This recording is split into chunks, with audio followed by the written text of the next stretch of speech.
հարցերին նույնպես նախ փոփոխությունները ահռելի են երթևեկության մասով եւ գրեթե առնչվելու են ամբողջ փոքր կենտրոնին դրանով պայմանավորված մանրամասն ուսումնասիրություն է իրականացվում արդեն իսկ սկսել են որոշակի փոփոխություններ կատարվել նշված մեծ նախագիծը կյանքի կոչելու համար մասնավորապես Մաշտոցի պողոտայում Խորենաց եւ Զաքյան խաչմերուկներում ձախ շրջադարձի արգելը հենց հիմքն է այս փոփոխությունները սկսելու համար որովհետեւ պլանավորվում է Մաշտոցում նշված հատվածում ավտոբուս գիծը լինի երրորդ երթևեկելի գոտում, սենց դետալներում չանդրադառնամ, ինքը մեծ փոփոխություն է, ինչպես նաև անդրադառնալու է Սարյան փողոցում որոշակի երթևեկության փոփոխության, ավելի մանրամասն ենթադրում եմ կներկայացնենք, ինչպես նաև հայտարարությունների Միանգամից ասեք, պարոն Հարությունյան, կծկտուր պետք չի տալ ինֆորմացիան, ամբողջը ասեք, ինչ է Սարյան փողոցում լինի։ Սարյան փողոցում պլանավորվում է երթևեկության կազմակերպման փոփոխություն, մասնավորապես Սարյան փողոցը պլանավորվում է միակողմանի երթևեկություն որային հակադարձողությունը կլինի Մաշտոցը, այդ իսկ պատճառով Մաշտոցում ձախ երթևեկելի գոտիները փակվել են, որպեսզի Մաշտոցում ուղիղ անընդհատ երթևեկը շարունակվի ապահովել, ինչպես նաև պլանավորվում է, որպեսզի ավտոբուսային գիծը Մաշտոց փողոցից մուտք է գործելու Խորենացի փողոց, Խորենացու փողոցից Իտալիա եւ Բեյրութ փողոցներով գալու է Արգիշտի փողոց եւ կամրջով մուտք գործի դեպի Իսակովի պողոտա մի շարք փոփոխությունների երթևեկության կազմակերպման ակնկալվում նաև Խորենացի փողոցում, մասնավորապես կանոնների արգելք է սահմանվելու տվյալ հատվածում, որպեսզի առանձնացված երթևեկելի գոտին անարգել աշխատի։ Փոփոխությունները երթևեկության կազմակերպման նախատեսվում Գրիգոր Լուսավորիչ փողոցում, քանի որ այս փոփոխության նպատակը ավտոբուսային գծերի մասով հիմնականում միտված է նրան, որ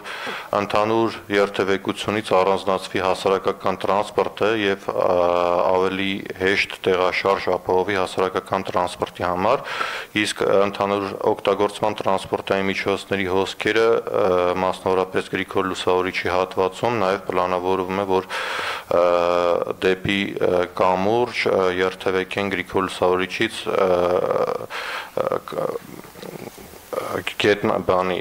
Մաշտոցի գետնանցման վրայով այդ ուղղությունն է պլանավորում տալ, այսինքն փոփոխությունները շատ մեծ են, ավելի մանրամասն ենթադրում եմ առաջիկայում սխեմաներով նաև կհրապարակվի ըստ փողոցների, ըստ ուղղությունների, ըստ մանրակրկիտ փոփոխությունները ներկայացնելով։ Ինչ վերաբերում էր հարցը կարմիր հեծանվային երթուղիներին եւ այլ ընտրանքներին, սրա մասով պետք է հայտնեմ, որ աշխատանքներ են տարվում Իլդեֆրանսի մեր գործընկերներին հետ համատեղ Իլդեֆրանսի գործընկերները իրականացնում են հետազոտություն եւ հարցումներ Երևան քաղաքում, որով հարցումների արդյունքում պետք է ձևավորվի այլընտրանքային տրանսպորտային միջոցների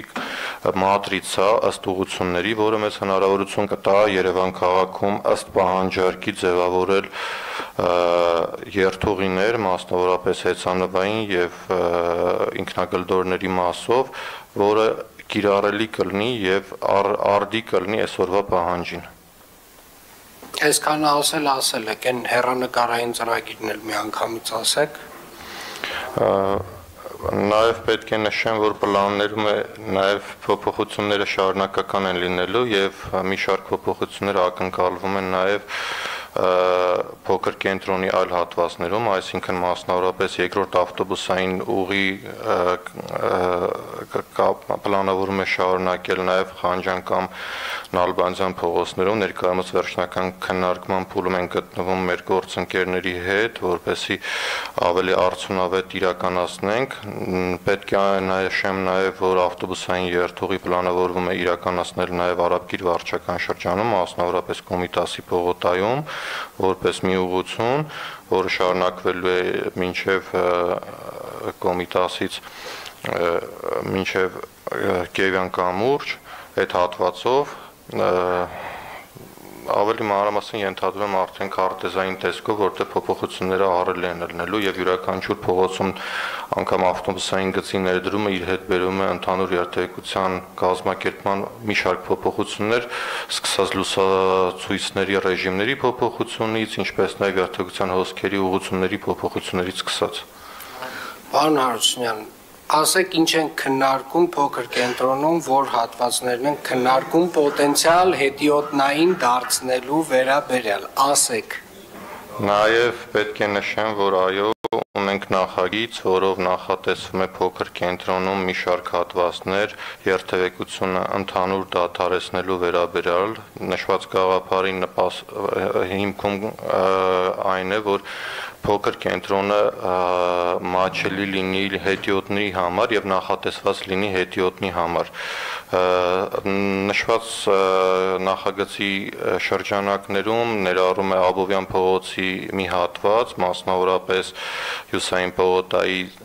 սկսած դեպի Հանրապետության հրապարակ, Նալբանդյան փողոցում նմանատիպ ուղղությամբ հատվածներ արգելել երթևեկություն եւ Հանրապետության հրապարակի մի մասում, որը միտված է բացառապես հետիոտնի համար եւ այնտեղ երթևեկությունը կլինի բացառապես սահմանափակ, ինչպես նաև ավտոբուսային գծերը պետք է անցնեն Հանրապետության հրապարակով, տրամաբանությունը հետևյալն է, հիմք է ընդունած նաև եվրոպական մոդելները, որտեղ քաղաքի կենտրոնը բեռնաթափվելու զուգահեռ մուտքը ապահովում է միայն հասարակական տրանսպորտով եւ մի շարք հատվածներ նախատեսված է լինում բացառապես հետիոտնի համար։ Շնորհակալություն։ Արձագանք։